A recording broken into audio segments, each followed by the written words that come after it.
우리 어린이들은 이제 나중에 잠들 것 같아서 제가 초반부에 어린이들 눈높이로 좀 해볼게요. 자, 이 사진 뭔지 아세요? 자, 이거 뭘까요? 콩 아니에요. 옥수수 아니에요. 좁쌀이에요, 좁쌀. 좁쌀 크게 확대해서. 요즘에 좁쌀 가지고 놀면 뭐하니에서 스토리를 만들었던데, 저는 그 스토리 전에 우리 자녀들 세 자녀에게 캐나다에 있을 때, 한국에 있을 때 동화를 CD로 들려주면서 제가 많이 들었어요. 한 60여 편을. 그게 참 솔깃해요. 재밌어요. 호야토야의 옛날 이야기 하면서 이제 좁쌀 이야기, 아주 옛날 옛적에 한 총각이 살았대요. 너무 가난해서 결혼도 못해요. 그런 어느 날 결혼하고 싶어서 자기 살림을 꾸려 한양으로 떠나려고 헛간을 뒤졌는데 재산이 너무 없어, 가난해. 그런데 좁쌀 몇 톨밖에 없어. 그래도 결혼하겠다는 마음을 가지고 좁쌀 조금 가지고 떠났어요. 주막에 들렸죠. 그리고 주막 주인에게 좁쌀을 맡겼습니다. 주막 주인이 이걸 맡기고 있는데 생쥐가 그걸 먹어버렸습니다. 내 좁쌀 어디다 뒀어요? 아, 미안하네. 생쥐가 잡아 먹어버렸네. 그러면 생쥐라도 주세요. 그래서 생쥐를 가져갑니다. 생쥐를 가져가 또 주막에 들렸어요. 그 생쥐를 또 맡겼습니다. 그랬더니 고양이가 잡아먹어버렸어요. 내 생쥐 어디 있어요? 미안하네. 고양이가 잡아먹어. 대신 고양이라도 가져가시게. 고양이를 가져갔습니다. 그 다음 주막에 들렀어요. 고양이를 또 맡겼어요. 그런데 말이 놀라가지고 뒷발질하다가 고양이를 밟아 죽어버렸어요. 내 고양이 어디 있어요? 미안하네. 어떡하겠나. 고양이를 죽인 대가로 이 말이라도 가져가시게. 그래서 말을 얻어서 가요. 그리고 말을 주막에서 또 들려서 맡겼어요. 그런데 주막에 맡겼더니 이 말이 들어오는 순간 소가 놀라가지고 뿔로 말을 받아가지고 죽어버렸어. 내 말 어디 있어요? 미안하네. 소가 받아 죽었네. 어쩔 수 없지. 소라도 가져가시게. 그래가지고 소를 받아가지고 갔어요. 그리고 이제 소를 가지고 주막에 또 들렀습니다. 그리고 소 외양간에 넣었습니다. 그런데 주막 주인이 자기 소하고 그 사람 소를 착각하고 그 사람 소를 갖다 장에다 팔아버렸어요. 내 소 어디 있어요? 미안하네. 이 소라도 가져가시게. 저 말고요. 내 소 주세요. 내 소. 어떻게 하겠나. 저 장에다 팔아버렸는데. 총각이 소를 찾으러 갔어요. 그런데 이미 소는 팔려가지고 정승댁에 결혼하는 날 그 딸내미 결혼식 축하하기 위해서 소고기로 다 먹어버렸어. 내 소 내놔요. 내 소. 그랬더니 어떻게 하겠나. 지금 소가 죽었는데 다 먹었다니. 그러면 그 소를 먹은 사람이라도 내놓으세요.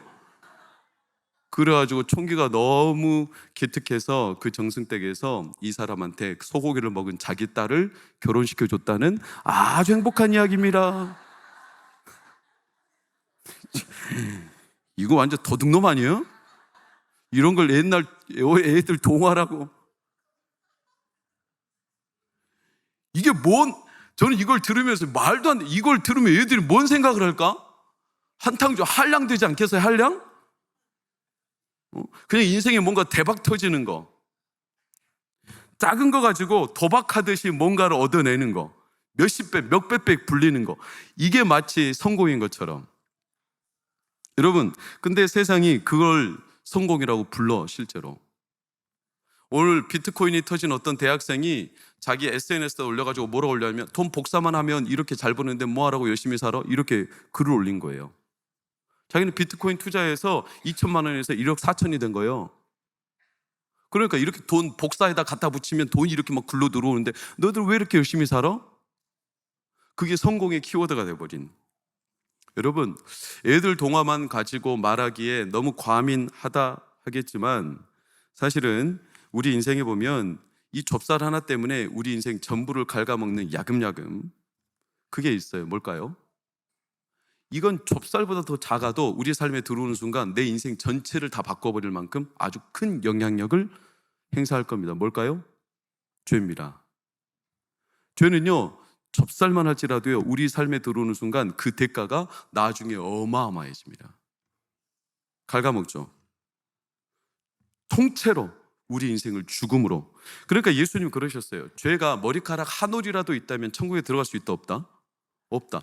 아무리 작아도.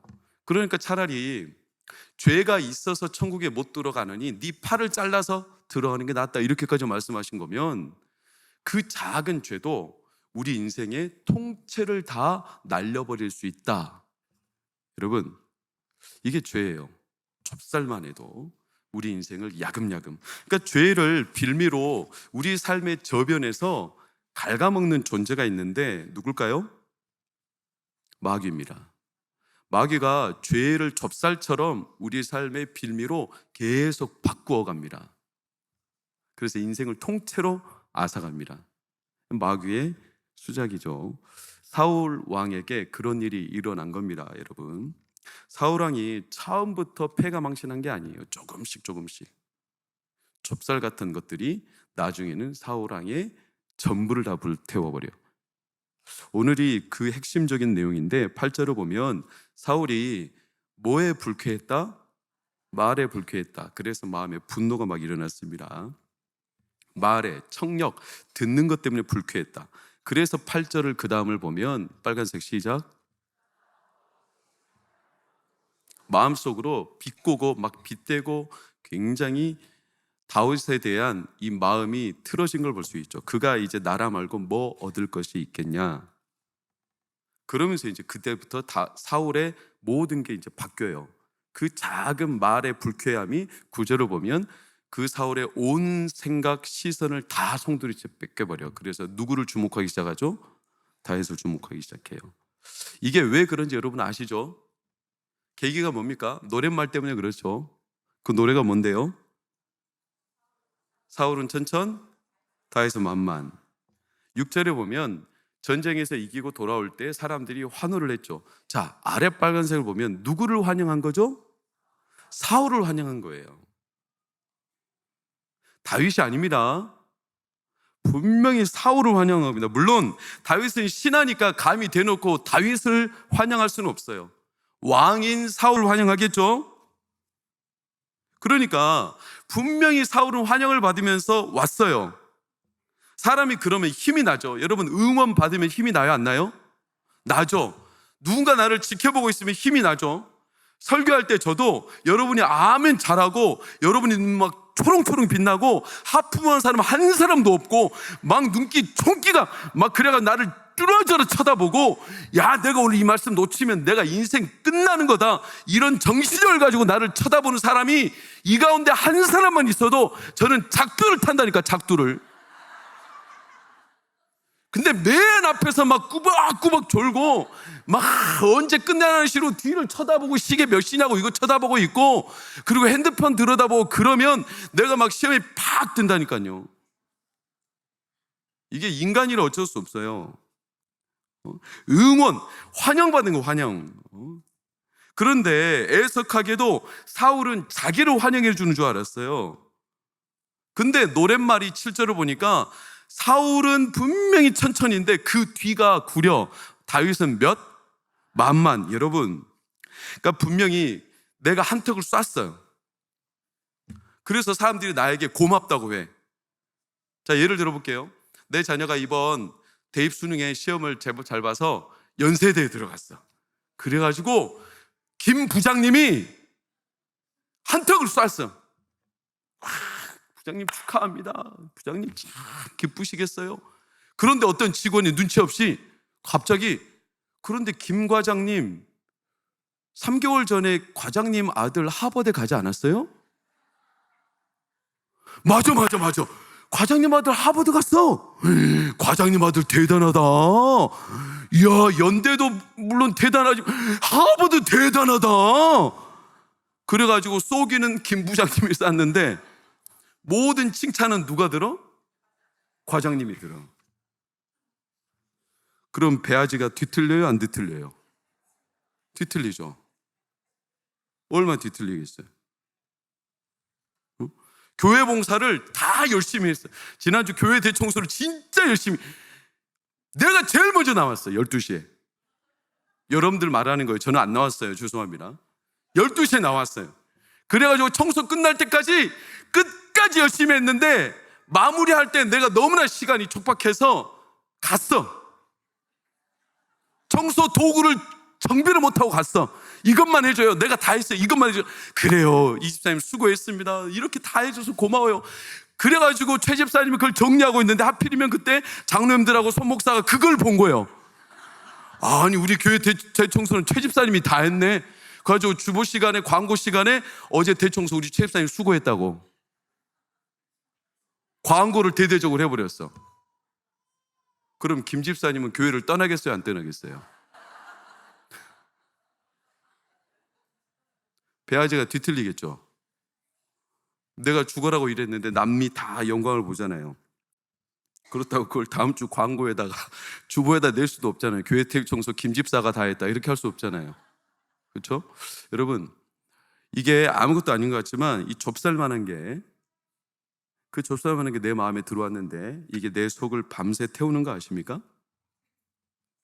그러니까 사울이 분명히 자기를 환영하지만 그 말 때문에 불쾌했고 시설을 다윗한테 완전히 뺏겼고, 그때부터 사울의 인생이 곤두박질 칩니다.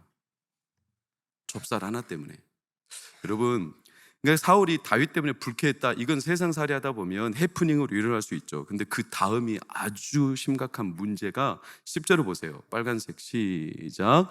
그 이튿날 악령이, 이게 굉장히 무서운 기사죠. 그 이튿날 악령이 사울에게 힘있게 내렸다. 어제까지 해프닝이라고요? 단순히 말에 불쾌했다고요? 그냥 아무것도 별반 평상시 일어날 만한 해프닝? 그럴 수 있어요. 근데 그 다음날 악령이 힘있게 임했다. 이게 우연이 아니에요. 전날 다윗은 만만이라는 이 노랫말 때문에 연결된 사건이죠. 결코 무관하지 않아. 사울이 다윗을 주목한 것과 무관하지 않아. 그러니까 밤새 마귀가 사울의 심정에 들어가서 역사를 한 거예요. 밤새. 응? 다윗 그놈 이름도 듣보잡이야. 듣도 보도 못한 잡놈이었어요. 어떻게 알죠? 원래 다윗이요 사울 왕 곁에서 수금을 타던 사람인 거 아십니까? 골리앗과 싸우기 전부터. 그런데 그때도 사울이 다윗의 이름을 알았을까요? 몰랐을까요? 몰랐어요. 사무엘상에 분명히 나와요. 그 전부터 다윗이 있었어요. 사울 왕 측근에 종종 불렀던 것 같아. 악동처럼. 몰랐어요. 근데 골리앗과 싸우면서 다윗의 유명세가 하늘을 찔렀죠. 그러니까 사울 왕이 이게 너무 속이 타는 거예요. 밤새 마귀가 그 마음에서 막 역사하는데, 내가 이놈의 자식을 어떻게, 내가 지를 어떻게 거둬줬는데요? 내가 지를 전쟁터에 보낼 때 내가 갑옷까지 입혀주면서 내 칼까지 주면서 말이야. 아, 그때 내가 다윗 말고 내가 골리앗과 단판 뜨러 갔으면 내가 이겼을 수도 있었다고.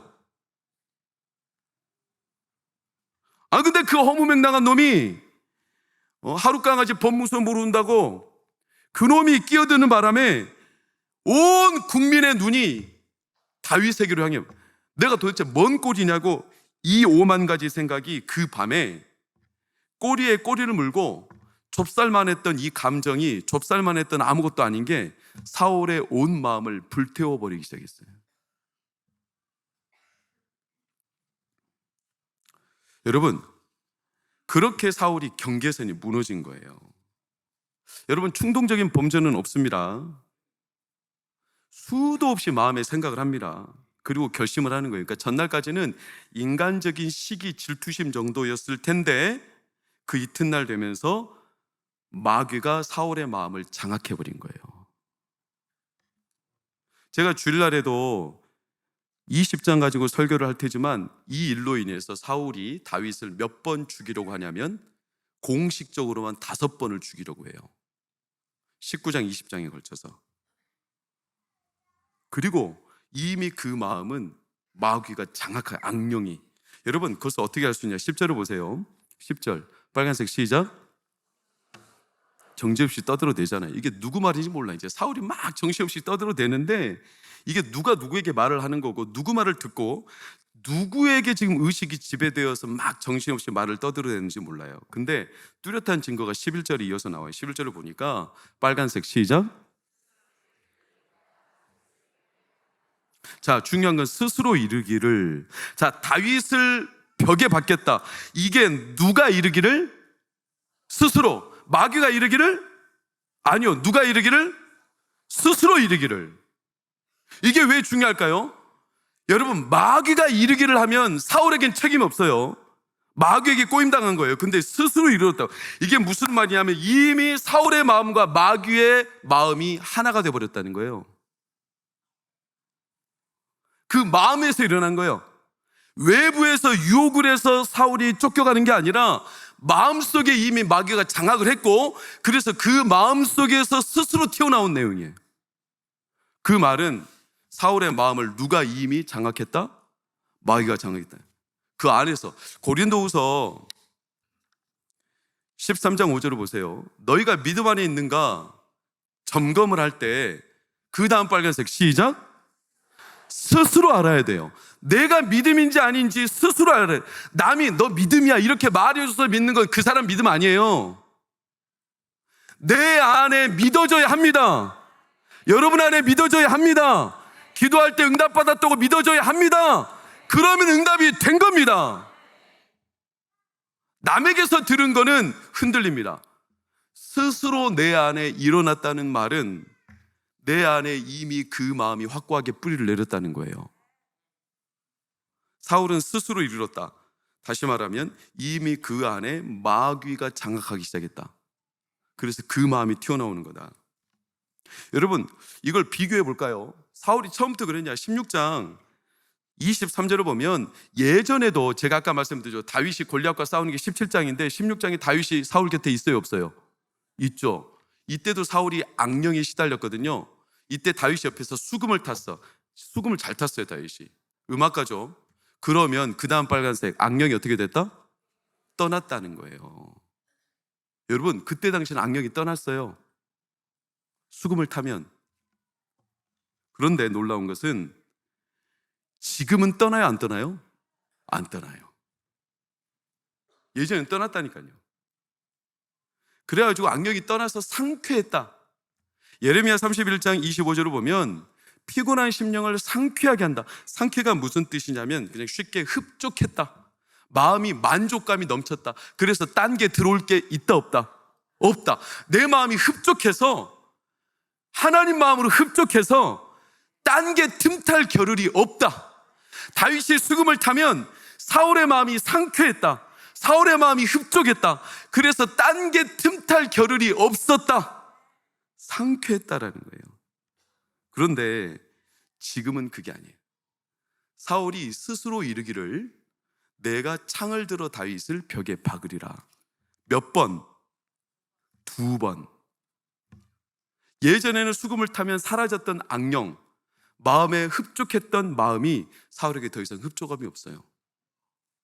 악령이 상쾌하게 떠나질 않아. 그리고 2번 죽이겠다라는 마음이 일어나. 성경에서 대부분 2번이라는 단어는 마음이 정해졌다 이런 뜻이에요. 확고해졌다. 그러니까 사울이 장악된 거예요.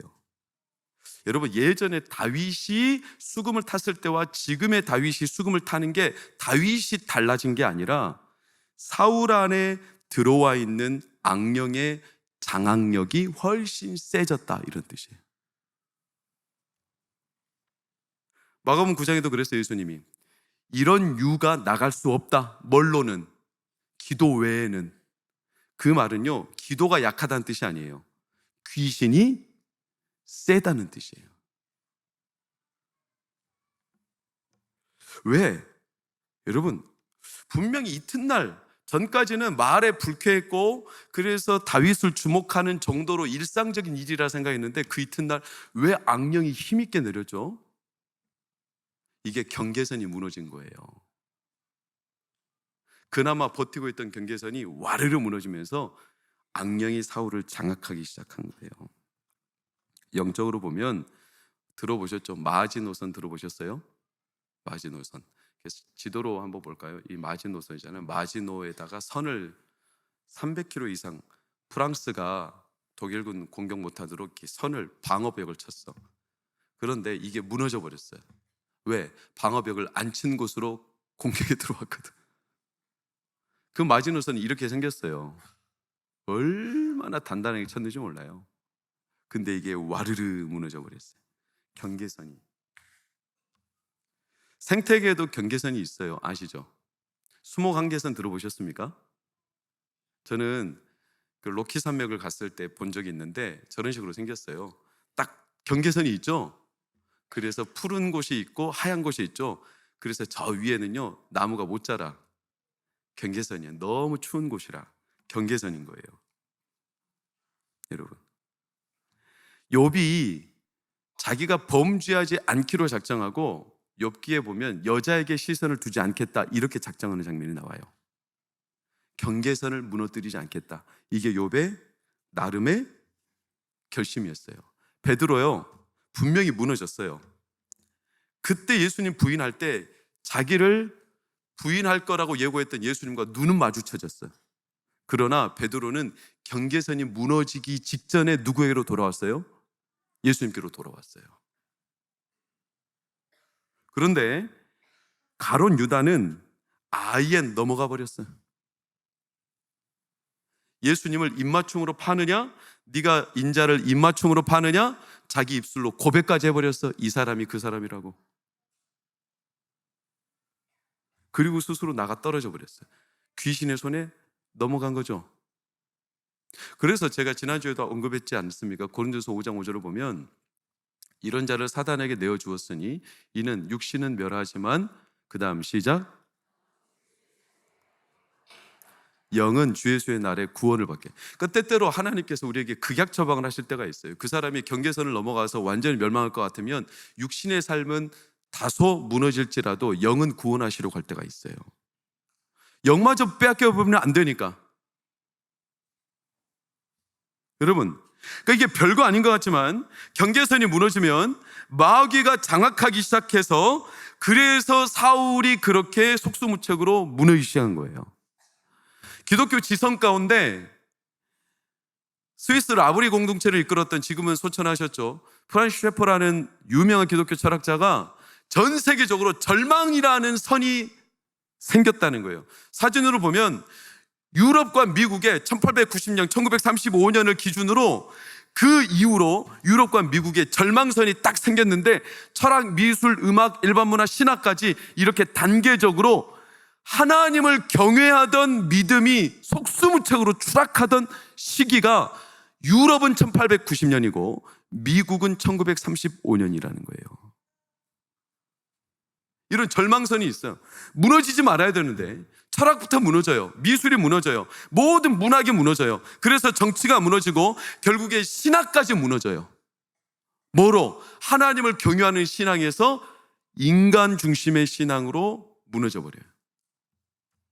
그걸 프란시스 셰퍼가 경고한 거예요. 세상의 역사가 그래요.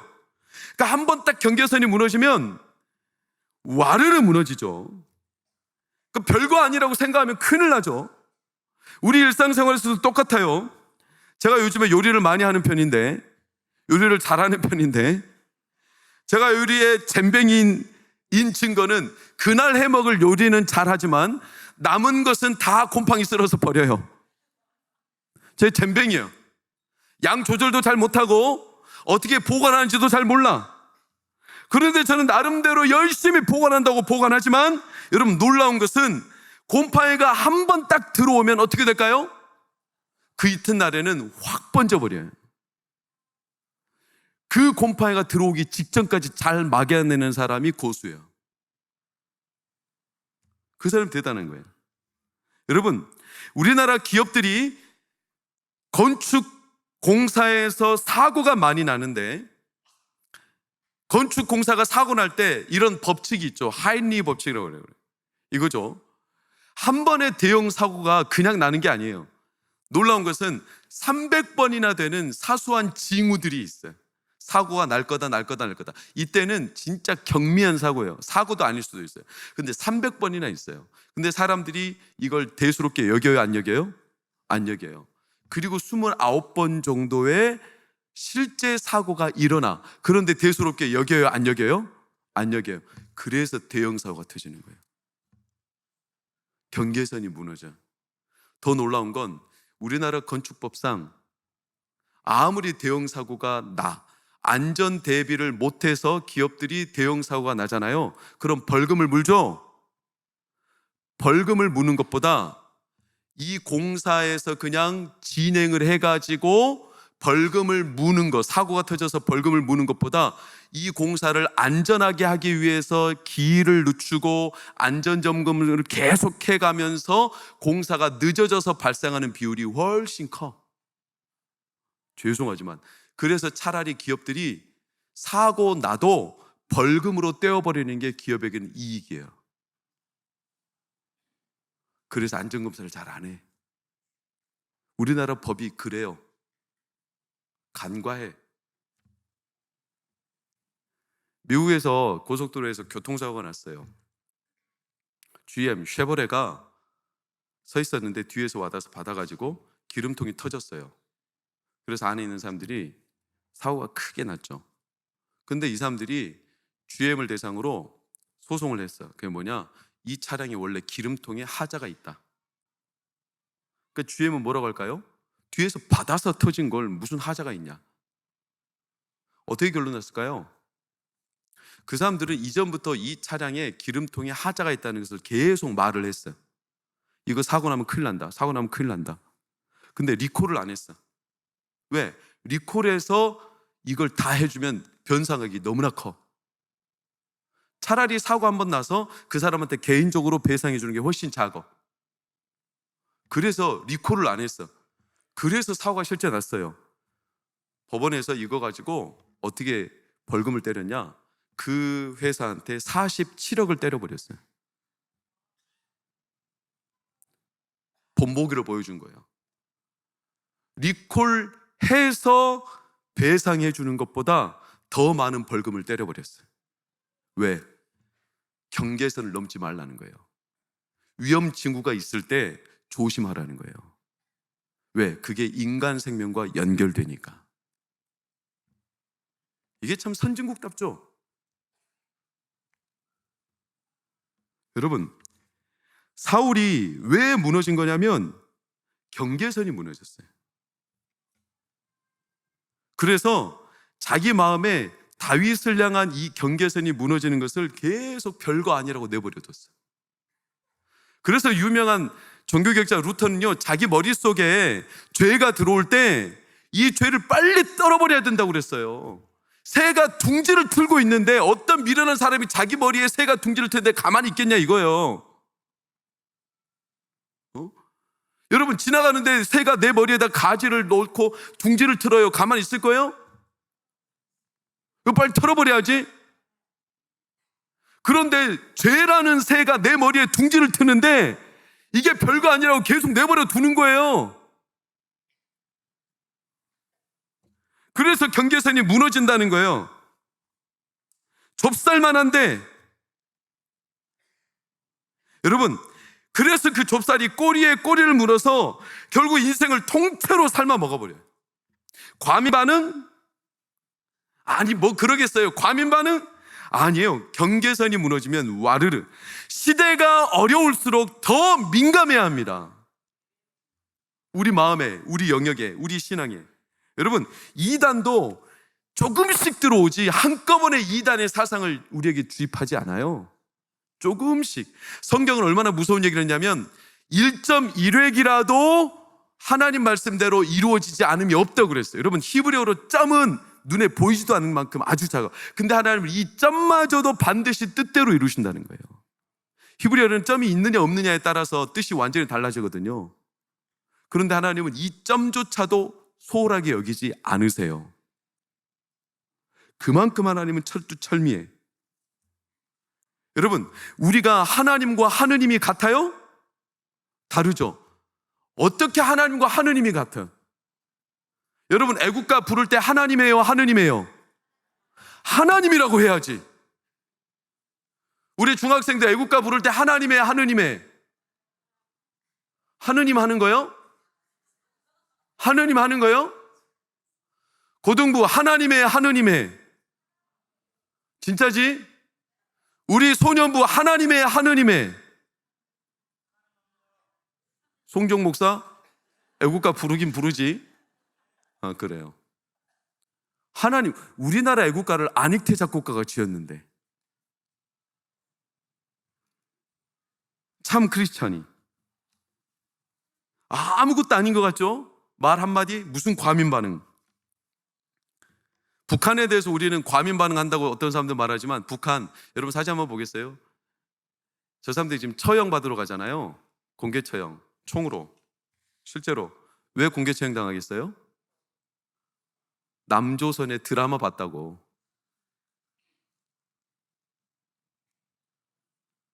공개 처형당하잖아요. 그런데 이런 북한을 너무 쉽게 보죠. 평안이 통일이니 운운하면서 여러분 통일돼야 합니다. 통일시켜 주실 줄 믿습니다. 그러나 하나님의 방법대로 해야 합니다. 우리가 그냥 경계선 허문다고 되는 게 아니에요. 제가 진짜 무서운 게 요즘에 총선 앞두고 어떤 당들은 종북 세력하고 같이 하는 경향이 좀 있어요. 저게 너무나 두려운 생각이에요. 정치적인 이슈라서 함부로 말할 수는 없지만 최근에 진보당 보세요. 진보당 기조 보셨어요? 진보당 강령이 북한의 헌법과 똑같은 거 아십니까?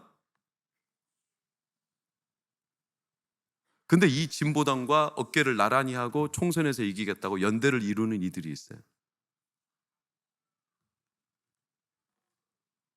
여러분 지금 프랑스는 엊그제 선언이 하나 됐어요. 그 선언이 뭐냐면 임신 중지 자유 선언이 딱 전 세계적으로 최초로. 뭔 말이죠? 낙태를 여자들이 이제 마음껏 할 수 있어요. 저 옆에 서 있는 여러분 볼 때 오른쪽에서 왼쪽에서 세 번째 남자가 그 가브리엘 알탕가 하는 총리죠. 동성애자예요. 저 사람이 교육부 총리죠. 그리고 여성의 인권을 신장한다는 이유로 낙태를 자유롭게 할 수 있는 법안을 통과시켜 버렸어요. 현대판 헤롯 대왕이죠. 아이가 있으면 자기가 마음에 안 들면 무조건 죽여버려요. 그냥 되겠어요 이게? 경계선이 어디선부터 무너졌죠. 여러분 우리 교육부하고 헌법은요 그래도 감사한 게 뭐냐면 단어를 아직까지는 한번 보세요. 양성평등이라고 씁니다. 성평등하고 양성평등하고 뭐가 다르죠? 양성평등은 남자 여자를 뜻하고요. 성평등은 53개 성을 다 뜻해요. 그러니까 성평등은 모든 성소수자를 다 평등하게 대우해야 된다는 뜻이고 양성평등은 우리나라 근본성이 남자 여자만 있다 이렇게 말하는 거예요. 근데 교육부가 양성평등이라고 썼어. 그래서 울산은 뭐라고 교육하냐면 양성평등하죠. 그렇죠? 근데 서울은 어떨까요? 서울은 성평등으로 바꿨지. 왜? 교육감이 조희연 씨거든.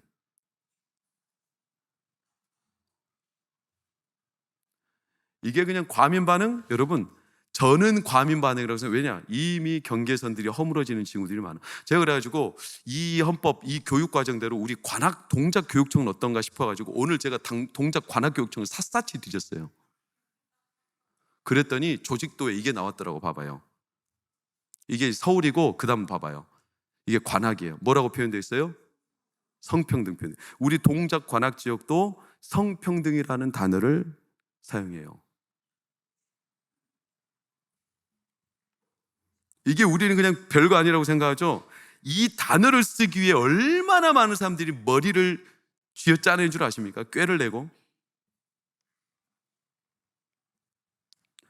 최근에 한 당에서 공천 후보 된 사람이 임태훈, 우리 장로님 아들은 아니에요. 군인권센터 임태훈, 동성애를 주창하는.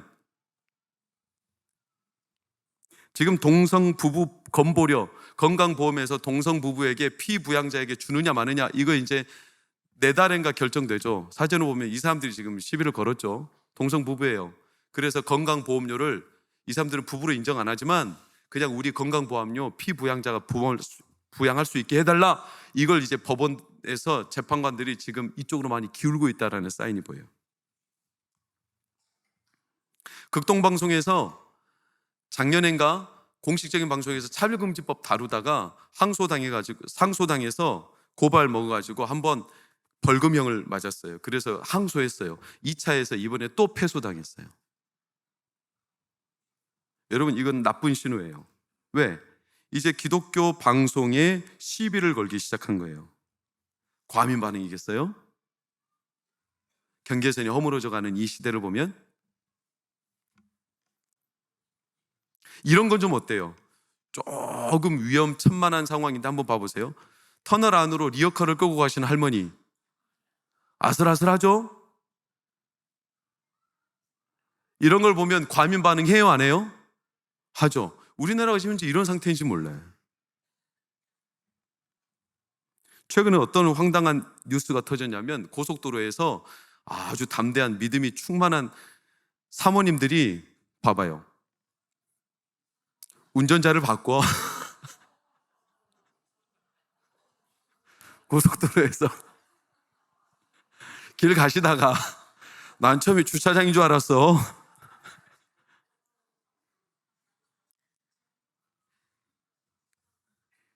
괜찮아요?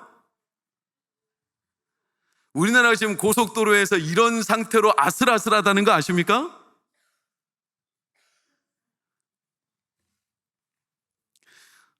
어떤 아파트는 아파트를 지었는데 저는 깜짝 놀라서 봐봐요. 문이 이렇게 생겨서 저는 같은 집인 줄 알았어. 서로 다른 집이야. 문을 열면 문이 부딪혀. 이렇게 생각 없이 건축을 해놔. 문이 아슬아슬하게 이쪽에서 한 30cm 먼저 열어야 열려. 얼마 좋아. 이웃끼리 서로 가깝고 좋지. 경계선도 다 무너지고 가족처럼 지내면 되겠죠? 제가 이런 세세한 사회적인 현상과 단상과 말도 안 되는 뉴스들을 보여드리는 이유는 이런 일들이 왜 터지겠어요? 이런 일들이 왜 우리 가운데 주변 곳곳에 일어나겠어요? 너무 단순합니다. 여러분, 저변에 이미 경계선이 허물어지는 일들이 많이 있다는 거예요. 많이. 그래서 성경은 분명히 말했어요. 우리 가운데 경계선이 가장 무너지기 쉬운 비근한 예는 혀. 야고보서에 혀는 불의의 세계라. 그래서 혀로 말미암아 온몸을 태운다고 했어요. 이게 작은 혀인데 작은 혀도 불구하고 이 작은 혀를 함부로 놀리면 온몸이 타버릴 정도로 무섭다고 그랬어요. 사울이 처음에는 말 듣기가 불쾌했어요. 그 다음에 사울을 주목하기 시작했어요. 그 다음부터 뭐라고 떠벌리는지 자기 입술이 제어가 안 돼. 장악되기 시작한 거죠. 경계선이 무너져 버린 거예요. 그래서 사울의 인생이 완전히 불타기 시작한 거예요. 누가복음 12장 10절을 보면 예수님 분명히 말씀하셨어요. 말로 인자를 거역하면 사하심을 받지만, 그 다음 빨간색 시작, 사하심을 못 받는다고 그랬어요. 이게 무슨 뜻이죠? 인자를 말로 거역한다는 것은 인자가 인자인지 몰라. 아직 예수님을 만난 적이 없어서 어떤 이들은 예수님을 모른다고 말할 수 있어요. 이거는 용서를 받아요. 그런데 성령을 거역하고 모독한다는 것은 무슨 말이냐면 알면서 모르는 찬다는 뜻이에요. 알아요. 봤어요. 들었어요. 분명히 경험했어요. 그런데 모르는 척해. 그것은 하나님이 경계선을 이미 넘었다는 거예요. 여러분, 그래서 성경은 이 사울이 무너진 이유는 너무 단순하게도 어느 순간부터 영적인 경계선이 와르르 무너지니까 악령이 그를 힘있게 지배하기 시작했다는 거예요. 그의 시선이 무너지고 생각이 무너지고 그리고 그의 입술이 무너지고. 그래서 우리 어린이들이 예전에 불렀던 노래가 아주 교훈적인 너무 의미심장한 노래죠. 여러분 아시죠? 눈 뭐하죠? 성경 보고요. 코 숨을 쉬고요. 귀 아니구나. 입 찬송하고요. 귀 얼마나 단순하고 명확합니까? 머리 가슴 손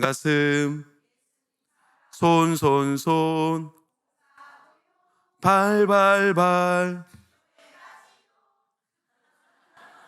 3분의 2는 나는 한 번도 그런 찬양 들어본 적 없다 이런 표정인데 저 어릴 때부터 있었던 찬양이에요. 우리의 경계선이 다 이 안에 있어요. 눈이 무너지고 귀가 무너지고 입이 무너지고 생각이 무너지고 마음이 무너지고 손이 무너지고 발이 무너지고. 여러분, 사울이 경계선이 그렇게 무너진 거예요. 그러면 제가 반문할게요. 다윗은 경계선이 무너지지 않고 어떻게 지킬 수 있었을까요? 여러분, 다윗도 인간인데 다윗은 왜 마귀가 장악하지 못했죠? 악령이? 엄밀히 말하면 다윗도 스스로 경계선을 지킨 게 아닙니다. 굉장히 중요합니다. 다윗도 자기가 경계선을 지킨 게 아니라 시편 말씀을 대변하겠습니다. 성을 지키는 자의 수고가 파수꾼의 경성함이 헛된 이유는 성을 지키는 자가 성을 지키지 않으면 파수꾼이 아무리 깨어 있어도 헛되도다. 그것 때문입니다. 그러니까 다윗은 자기가 경계선을 지킨 게 아니라 다윗의 경계선을 하나님이 지키신 겁니다. 그래서 시편 19편 14절을 보면 다윗의 시조, 빨간색 아래 줄만 시작, 내 입의 말과 마음의 묵상이 주님 앞에, 하나님이 늘 지켜보신다는 이 생각이 다윗에게는 근저에 깔려 있죠. 내 입술의 말, 내 생각, 내 마음, 내 눈, 이 모든 것들을 다 하나님께서 연락하고 하나님께서 받으시기를 원합니다. 왜? 내가 스스로 경계선을 지킬 수 없으니까. 사울은 와르르 무너지고 다윗은 그래서 경계선이 지켜진 거예요. 여러분, 사울이 와르르 무너질 때 하나님께서 이 사울 앞에 뭘 계속 보여주시냐면, 의미심장하게도 12절 14절 보세요. 12절 14절 빨간색 시작, 다윗과 함께 계셨다. 그 다음 빨간색 시작. 자, 하나님이 사울이 무너질 때 계속 보여주신 게 뭐냐면 하나님이 다윗과 함께 하시는 것을 보여주신 거예요. 이걸 일부러, 아니 지금 다윗은 지켜주시고 사울은 버리신 것처럼 보이지만, 사울을 버려서 하나님이 사울을 떠나버리신 것처럼 보이지만, 사실 하나님은 그게 아니라 사울 앞에 계속 뭘 보여주시냐면 하나님이 다윗과 함께 있다는 것을 보여주고 계세요. 그래서 다윗이 지켜지고 있다는 거예요. 왜 보여주시는 거예요, 여러분? 정신 차리라는 거예요. 사울에게 보여주시죠. 정신 차려라. 다윗도 지가 잘나서 지가 뭘 알아서 지키는 게 아니라 다윗에게 하나님이 함께 하시니까 하나님이 그를 지켜주시는 거지. 그러니까 사울, 너 좀 보고 정신 차려라. 지금 네 눈은 누구를 보고 있고, 네 귀는 뭘 듣고 있고, 네 입술은 뭘 말하고 있고, 네 생각은 뭐로 가득하고, 네 마음은 뭐에 끌려다니고 있고, 네 손은 뭐로 가득하고, 네 발은 어디로 향하고 있냐. 너는 지금 어디에서 경계선이 무너졌냐. 사울, 좀 정신 차려라. 다윗 보고 정신 차려라. 사울, 너 괴롭잖아. 사울이 괴로운 거예요. 왜 괴로운 겁니까? 사울이 악령이 틈타니까 번뇌했다고 그랬어. 번뇌. 자기는 그러고 싶지 않은데 계속 생각이 들어오는 거예요. 자기는 그러고 싶지 않은데 계속 불평불만이 튀어나오는 거예요.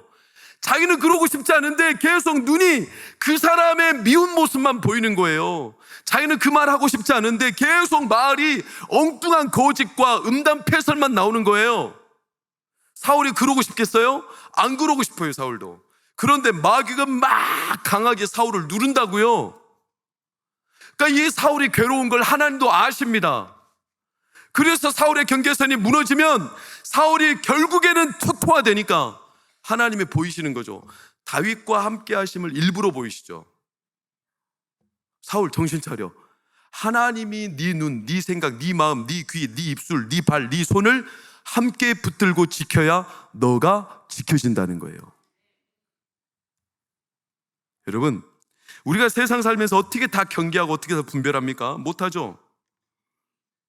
유명한 구절이 느헤미야에 등장해요. 느헤미야가 하나님이 일을 하는데 너무 괴로워요. 왜? 자기를 뒤에서 힐난하게 비난하고 정조준에서 공격하는 자들이 다른 이들이 아니라 성도들이에요. 성도들. 나는 주의를 감당하는데, 그리고 이 가까운 사람들이에요. 그래서 느헤미야를 죽이지 못해 안달이에요. 괴로울 지경이죠. 그때 느헤미야를 마지막으로 넘어뜨리려고 마귀가 5번째 편지를 씁니다. 산발랏, 도비야, 게셈을 통해서. 근데 이 편지조차도 이제는 누구 편지인지, 이게 진짜인지 가짜인지를 모를 정도예요. 그 편지는요, 공개서한이었어요. 공개서한 내용이 뭐냐면 느헤미야를 이렇게 공개해버려서 사람들한테, 느헤미야 지가 왕이 되려고 한다, 이런 내용의 편지였어요. 그러니까 느헤미야가 오해를 더 많이 사죠, 자기 백성들한테. 그러면서 느헤미야가 이제 마음이 위축되니까 자기가 어디론가 숨어야 돼. 이때 그나마 사람들 가운데 힘이 있다고 알려진 들라야의 아들 스마야라는 사람이 느헤미야한테 접근해요. 야, 느헤미야, 너 지금 위험해. 사람들이 너를 죽이려고 해. 너 아무리 하나님 앞에 진심이 충심이어도 사람들이 너를 오해하고 있잖아. 너 살아야 되지 않겠어? 그러니까 내가 너 피할 방법 줄게. 내가 진짜 너를 위해서 하는 방법이야. 그러니까 하나님 성소에 들어가 숨어. 그 성소가 뭐냐면 지상들만 들어갈 수 있는 깊은 내막이 있는 성소죠. 근데 느헤미야가 이 소식을 듣고 들어갈까요? 안 들어갈까요? 느헤미야 6장 11절을 보면 이렇게 말해요. 내가 이르기를 나 같은 자가 어찌 도망하며 나 같은 몸이 어찌 외소에 들어가서 생명을 보존하겠느냐. 빨간색 시작. 이게 느헤미야의 결심이었어요. 그 들라야의 말도 사실은 꼬임이었어. 그 성소에 적이 숨어 들어가 있어서 느헤미야가 들어올 때 암살하려는 계획이었어요. 여러분, 그조차도 느헤미야가 이때 마음의 중심이 하나님께로 딱 있어서 그 성소는 제사장만 들어가는데 내가 목숨 부지하겠다고, 내가 내 목숨 부지하겠다고 거기 홀라당 나 편인 줄 알고 그냥 귀가 가려워서 얇아서 그냥 그 말 듣고 들어갔다면 느헤미야는 죽었을 겁니다. 우리는 세상을 살면서 내가 경계선을 지키기가 쉽지 않아요. 왜? 마귀는 광명의 천사로까지 변장한다고 그랬어요. 그래서 우리가 하나님 앞에 우리 경계선을 지키고 세상에서 하나님 뜻대로 살아낼 수 있는 것은 딱 한 가지예요. 뭐냐? 하나님이 우리의 경계선을 지켜주시는 방법밖에 없어요. 그래서 우리는 기도하는 거예요. 왜 자녀들이 기도해야 됩니까? 왜 우리 교회가 기도해야 됩니까? 왜 이 밤에 나와서 기도해야 됩니까? 여러분, 우리가 백방으로 세상의 정치를 지키고 경제를 지키고 우리의 자녀들이 앞날을 지킨다 해도 하나님의 깨어있음이 없으면, 하나님의 파수꾼이 없으면 우리는 우리 삶을 지킬 수가 없어요. 하나님은 그걸 사울에게 보여주신 겁니다. 다윗과 함께한 것처럼 내가 너와 함께해야 된다는 거죠. 마귀는 사울의 그 경계선이 모였을 때 인생 통째를 불살라 먹어버렸지만 하나님은 그러지 않는다는 거예요. 우리 삶 모두를 살리기 위해서 예수님을 오히려 우리에게 내어주셨죠. 사랑하는 여러분, 그러니 우리는 오늘 밤에도 기도하는 겁니다. 우리 자녀들이 기도하는 거고, 여러분, 부디 예수 그리스도의 이름으로 권면합니다. 이 마지막 때 기도해야 합니다. 기도하고 하나님의 은혜를 구해야 합니다. 그래야 사는 겁니다. 우리는 분별 못해요. 우리는 경계가 안 돼. 사람 따라가게 되어 있어. 나에게 좋은 말 하는 사람, 나에게 괜찮은 척 하는 사람 따라가게 되어 있어요. 그러니까 우리가 그 경계선이 무너지는 것은 속수무책이에요. 그때 하나님이 우리 자녀들과 함께 하셔야 되고 우리 교회와 함께 해 주셔야 돼요. 그래서 하나님은 우리와 함께 하시며 성령으로 깨우시고 기도할 때 우리 가운데 분별력을 주셔서 하나님 우리 가운데 일하심을 드러내어 주시는 겁니다. 여러분, 이 밤에 그 하나님의 살아계심 때문에 우리의 심령이 다시 깨어나기를 축복합니다. 그리고 진심을 다해서 하나님을 구하고 기도합시다. 마귀는요, 대적해야 될 대상이지, 아이 괜찮을 거야, 이 정도 괜찮을 거야, 이렇게 해서 대적이 안 돼요. 오늘도 하나님이 우리의 삶을 붙드신다는 사실을 믿고 담대하게, 저도 여러분도, 제가 오늘 이제 간병을 계속 하는 가운데 제가 제 스스로 깜짝 놀란 게 뭐냐면 나도 모르게 내 마음이 부정적인 것들이 많아지더라고요. 부정적인 것들이. 그래서 깜짝 놀랐어. 그래서 누가 이렇게 뭘 섬겨주고 그러면 아유 괜찮아요, 괜찮아요, 안 해주셔도 돼요, 이렇게 하는 게 나는 내 예의라고 생각했어요. 근데 내가 아내랑 이야기하면서 그게 아니더라고요. 아 괜찮아요, 아내 사모가 많이 아파서 이렇게 많이 못 먹어요, 그러니까 조금만 해주셔도 돼요. 저는 이게 예의라고 생각했는데 이렇게 말하면 안 되겠더라고요. 내 마음, 내 입술이 부정하더라고요. 저 혼자 막 깨우침이 일어나요. 그래서 뭐라고 말해야 되겠다고 생각했냐면 주세요, 아내가 마음껏 먹을 수 있고 나을 겁니다, 할렐루야, 이렇게 내 생각을 바꾸기 시작했어요. 나도 모르게 부정적으로 바뀌어. 예일이가 어느 날 책을 읽다가 독방이라는 단어가 나왔어. 아빠, 독방은 진짜 독이 있는 방이야? 그래서 내가 예일아, 거기 진짜 독이 있으면 큰일 날 텐데 거긴 독이 없어. 이렇게 순수한 아이를 보면서 야, 나는 얼마나 많은 말을 계산하고 꿰내고. 예준이가 중학교 입학하더니 선생님한테 전화가 왔어요. 아버지, 예준이가요 오늘 친구들 다 갈 동안 기다리더니 나한테 묻는 거예요. 선생님, 하나님 믿어요? 그래서 예준아 왜? 제가 선생님을 위해서 기도하고 있는 게 있거든요. 그래서 선생님이 너무 기뻐서 저한테 전화를, 자기는 예수도 안 믿는데 그런 나를 위해서 기도해 준다는 게 너무나 감사하다는 거예요. 아빠를 위해서는 좀 기도하지? 근데 저는 그걸 보고 깜짝 놀랐어요. 아, 이 녀석이 마음속에 하나님의 살아계심을 느끼는구나. 기도하더라고요. 뭘 보고? 네, 하나님이 그들 안에 있음이 내가 생각하는 것보다 훨씬 선명합니다. 사랑하는 여러분, 말씀이 길어져서 죄송합니다. 그러나 저희 이 시대, 저는 이 나라 이 민족, 우리 자녀들 세대 쉽지 않은 세대입니다. 청소년의 3분의 2가 동성애를 찬성하고 있습니다. 경계선이 무너지고 있어요. 어디에서 어떻게 이들을 지킬 거예요? 무엇으로 지킬 거예요? 내 자녀만 괜찮으면 돼요? 안 되잖아요. 우리 교회가 진짜 깨어서 기도하면 이 자녀들 하나님이 지키실 줄 믿고 이 경계선을 하나님이 붙들어 주십시오. 지켜주십시오. 마귀의 권세가 달려올 때 이 나라를 지켜주십시오. 기도하는 동광교회 때문에 하나님이 이 땅, 이 나라, 이 민족, 우리 다음 세대를 붙드실 줄 믿습니다. 그 마음을 가지고 이 밤에도 같이 뜨거운 마음으로 기도하기를 소망합니다. 같이 찬양하겠습니다. 마귀들과 싸울지라.